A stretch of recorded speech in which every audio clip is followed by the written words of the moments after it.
جب کوئی آپ کے دل کے ساتھ کھیل کر چلا جائے تو کیا کریں؟ کبھی کبھار زندگی ایک ایسا درخت لگا دیتی ہے جس کا پھل چکنے کے لیے آپ نے اپنی جوانی کی تمام تر رتیں لگا دی، پانی دیا، دھوپ میں کھڑے رہے، سائے میں بیٹھے رہے، لیکن جب پھل پکنے کے قریب پہنچا تو کوئی اور توڑ کر لے گیا۔ آپ وہیں کھڑے رہ جاتے ہیں، خالی ہاتھ، دل بوجھل، آنکھیں نم۔ سوال یہ نہیں کہ وہ کیوں چلا گیا، سوال یہ ہے کہ آپ اب کیا کریں گے؟ قرآن مجید نے صبر کا لفظ استعمال کیا ہے۔ صبر کا لفظ کا مطلب یہ نہیں کہ یہ بے بسی ہے، یہ ایک فعال انتظار کا نام ہے۔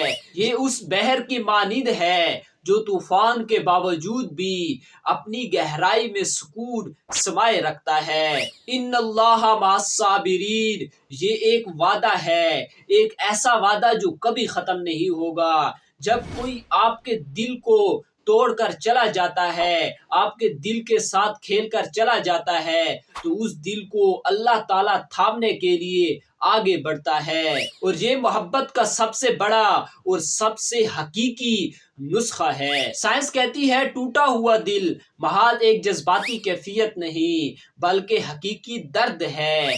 آپ کے دماغ کے وہ حصے سرگرم ہو جاتے ہیں جو جسمانی چوٹ لگنے پر روشن ہوتے ہیں۔ یہ درد جعلی نہیں بلکہ حقیقی درد ہے۔ لیکن سائنس یہ بھی کہتی ہے کہ انسان کا دماغ نیرو پلاسٹیسٹیم کا مالک ہے، جو بدل سکتا ہے، جو مرمت کر سکتا ہے، جو نئے کنیکشن بنا سکتا ہے۔ ہر نیا تجربہ، ہر نئی محبت، ہر نیا کنیکشن آپ کے اندر نئے ہارمونز کو جنم دیتا ہے، اور یہ ہارمونز، یہ کیمیکلز آپ کے لیے مرہم ہے۔ قدرت نے آپ کے اندر یہ سب سما کے رکھا ہوا ہے، بس آپ نے ان مرہم کو لگانے کا موقع دینا ہے۔ اب وہ سوال جو آپ کا دل چیر رہا ہے کہ میں اس درد کو کیسے برداشت کروں، تو جواب سنیں، میں آپ کو 4 چیزیں بتاؤں گا۔ نمبر 1، درد کو ہوا مت دیں، اسے دبائیں مت، بلکہ اسے محسوس کریں، اسے اپنے اندر رقص کرنے دیں۔ اگر رونے کا مقدر بنایا گیا ہے تو روئیں، اگر چیخنے کا دل چاہ رہا ہے تو چیخیں، کیونکہ یہ آپ کے انسانی ہونے کی سب سے بڑی دلیل ہے، اسے ضائع مت کریں۔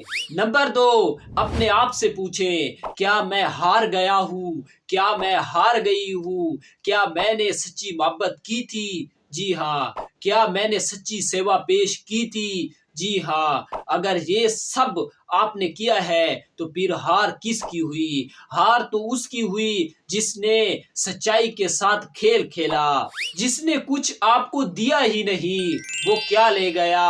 آپ اس قلعے کے مالک ہیں جہاں سچائی کے علم لہرائے تھے، وہ اب بھی قلعہ آپ کا ہے۔ نمبر 3، اپنی قیمت کا تعین کریں۔ جو آپ کی قدر نہ کر سکا وہ آپ کی قیمت ادا کرنے کے قابل ہی نہیں تھا۔ کیا کبھی کوئی الماس کی قیمت پوچھنے کے لیے کان کے پاس گیا ہے؟ نہیں، ہمیشہ الماس کی قیمت پوچھنے کے لیے آپ جوہر کے پاس جاتے ہیں۔ آپ اپنے آپ کو اپنے جوہر کے پاس لے کر جائیں۔ آپ کا جوہر آپ کا رب ہے، آپ کا مالک ہے، جس نے آپ کو بنایا ہے، وہی آپ کی اصلی حقیقت اور اصلی قیمت لگائے گا۔ نمبر 4، اپنا نیا باب شروع کریں۔ ٹوٹا ہوا دل ایک خالی صفحے کی طرح ہوتا ہے، احتیاط کریں، اس پر کسی اور کو کہانی لکھنے مت دیں، بلکہ اس پر اپنی کہانی لکھیں، اپنی داستان لکھیں، اپنی ترقی کی کہانی، اپنی سچائی کی کہانی اور اپنی مضبوطی کی داستان۔ یاد رکھیں، محبت کبھی ضائع نہیں ہوتی، بلکہ محبت ایک توانائی ہے، کیونکہ توانائی کبھی فنا نہیں ہوتی، یہ ایک روپ سے دوسرے روپ میں بدل جاتی ہے۔